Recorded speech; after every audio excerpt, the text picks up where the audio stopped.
chacun de nous vit une petite colère. La mienne, elle est très tranquille. Alors, elle passe par des mots très, très simples. Par exemple, quand je dis « c'est survivant d'un récit qu'on ne raconte pas Ouais. », c'est comme s'il y avait un petit peu... J'étais un petit peu fâchée, hein? Mais ça sent les poings en l'air.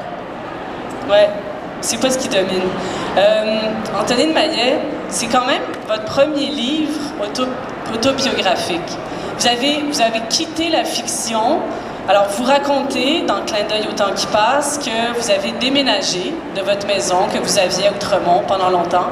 Et là, vos personnages imaginaires vous ont quitté pendant un instant et c'est là que vous vous êtes replongé, vous avez finalement choisi de vous raconter.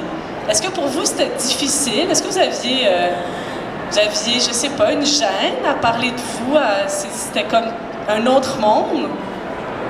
La vraie réponse, je n'ai jamais parlé autrement que de moi.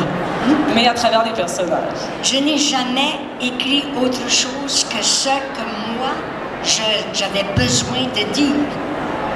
Et ce moi-là, il s'exprimait aux multiples, si vous voulez. Parce que, vous savez, il y a quelque chose qui me frappe sur cette table qui n'est pas ronde, là, mais qui est linéaire. Ouais. Monsieur est français et il parle à Montréal aujourd'hui. Madame est tout ce qu'on sait qu'elle est, un monde qui est venu avant nous tous et qui est à Montréal aujourd'hui. Et moi, je suis d'Acadie. C'est vrai. Et je suis à Montréal. Et on vous parle presque sur le même ton.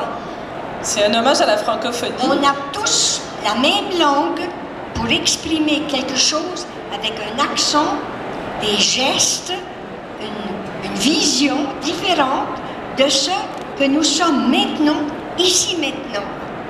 Et c'est ça qui me frappe et qui est extraordinaire. Au fond, je crois pas mal la même chose. C'est-à-dire qu'on dit qu'on ne parle que de soi, finalement.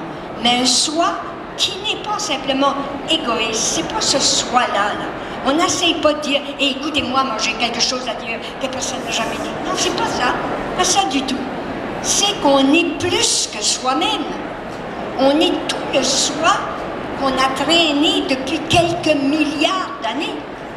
On a déjà été cailloux. On a déjà été fleurs. On a déjà été singe. Et puis on est devenu homme. Et puis tout ça, là, on l'a vécu depuis quelques milliers d'années, là. Et c'est pas mes 10 ans, ou 20 ans, ou 40 ans qui me séparent de vous, qui fait de l'âge. Ça, c'est beaucoup plus vieux que ça, l'âge. Mais ce qui est intéressant, et c'est ça que je vous remercie de nous avoir réunis, on est en train de dire à peu près la même chose, d'autres le disent plus intelligemment, d'autres le disent plus. Parlez proche du micro pour qu'on vous entende bien. Non, mais vous comprenez ce que je veux dire. On est en train de dire qu'on a quelque chose qu'on traîne depuis plus loin que Gilgamesh. Ouais, on traîne quelque chose de très ancien et on va le dire avec un ton d'aujourd'hui et d'ici. Et nos ici ne sont pas les mêmes. Et c'est presque le même quand même. Ouais. Parce qu'on partage un instant. Puis cet instant-là, il est beaucoup plus loin dans notre esprit qu'on imagine. Notre mémoire est très, très ancienne. On est en train de dire des rêves qu'on a eus depuis Achille et Ulysse. Et tout ce monde-là était en train de bâtir notre civilisation. On en rêvait déjà dans un monde inconnu.